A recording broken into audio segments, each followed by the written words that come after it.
Guys, ఈరోజు మనం currency గురించి తెలుసుకోబోతున్నాము. మన భారతదేశం ఇప్పుడు 5వ లార్జెస్ట్ ఎకానమీలో దూసుకోబోతున్న దేశం.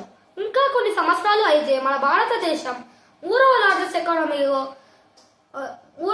ఎకానమీలా దూసుకు వెళ్తుంది మరియు అభివృద్ధి చెందుతుంది. అలా ఎలా అవుతుందో మన కరెన్సీ కూడా అలాగే దాని డిమాండ్ కూడా తగ్గిపోతుంది.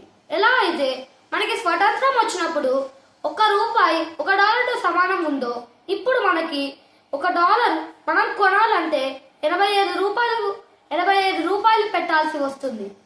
అలా ఎందుకని అవుతుందంటే మీకు ఫస్ట్ కరెన్సీ అంటే ఏంటో తెలవాలి. కరెన్సీ అంటే ఒక దేశంలో ఒక కరెన్సీ ఉంటుంది. ఇప్పుడు మన భారతదేశంలో ఏమైనా కొనాలి అంటే మన రూపాయిని యూజ్ చేయాలి, మన రూపాయిని ఉపయోగించాలి. అలా మన భూమిలో 155 దేశాలు ఉన్నాయి. అలా అన్ని దేశాలు డాలర్ని వరల్డ్ రిజర్వ్ కరెన్సీ అలా పెట్టుకున్నాయి. ఇప్పుడు ఒక ఎగ్జాంపుల్ తీసుకుందాం. ఒకవేళ ఇండియా రష్యా నుంచి ఆయిల్ కొనాలంటే డాలర్స్లోనే పేమెంట్ చేయాలి. రష్యా ఒకవేళ ఇండియా నుంచి ఆయిల్ కొనుక్కోవాలంటే డాలర్స్లోనే పేమెంట్ చేయాలి. అలా వరల్డ్ రిజర్వ్ కరెన్సీ. ఇలా మన భారతదేశం ఎలా కరెన్సీ డౌన్ఫాల్ అవుతుందంటే, ఫస్ట్ వన్ ఇన్ఫ్లేషన్. మనకి అప్పట్లో దొరికే నూనె ప్యాకెట్లు 85 రూపీస్కి దొరికేవి, కానీ ఇప్పట్లో 110 రూపీస్కి దొరుకుతున్నాయి. అలా ఇన్ఫ్లేషన్ పెరిగే కొద్దీ మన కరెన్సీ డిమాండ్ కూడా తగ్గుతూ వస్తుంది. Second, import and export.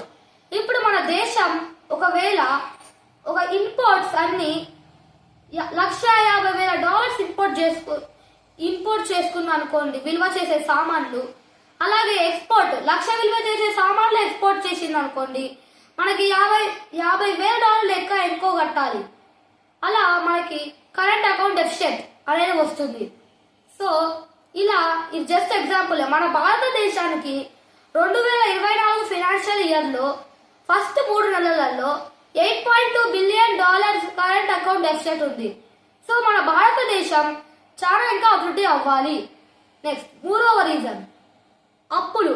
మన భారతదేశానికి ఇప్పుడు అప్పులు ఎన్ని ఉన్నాయి అంటే 165 కోట్ల అప్పులు ఉంది. 160 కోట్లు ఏమో వేరే దేశాల నుంచి, 5 కోట్లు ఏమో ఎక్స్టర్నల్ అప్పు. సో ఇలా కూడా కరెన్సీ డిమాండ్ తగ్గిపోతుంది. సో నెక్స్ట్ వన్ వచ్చేసి ఇంట్రెస్ట్ రేట్. బ్యాంక్స్లలో ఇంట్రెస్ట్ రేట్స్ పెంచితే ఆ కరెన్సీకి డౌన్ ఫాల్ అవుతుంది అన్నట్టు. అందుకే చాలా బ్యాంక్స్ ఇంట్రెస్ట్ రేట్ ని పెంచవు. కానీ మన భారతదేశం మరియు కొన్ని దేశాలు అప్పుడప్పుడు కొంచెంగా పెంచుతూ ఉంటాయి. ఇప్పుడు మన కరెన్సీకి డిమాండ్ పోతే ఒక లాభం ఉంది, ఒక నష్టం ఉంది. ఇప్పుడు నేను లాభం చెప్పబోతున్నాను.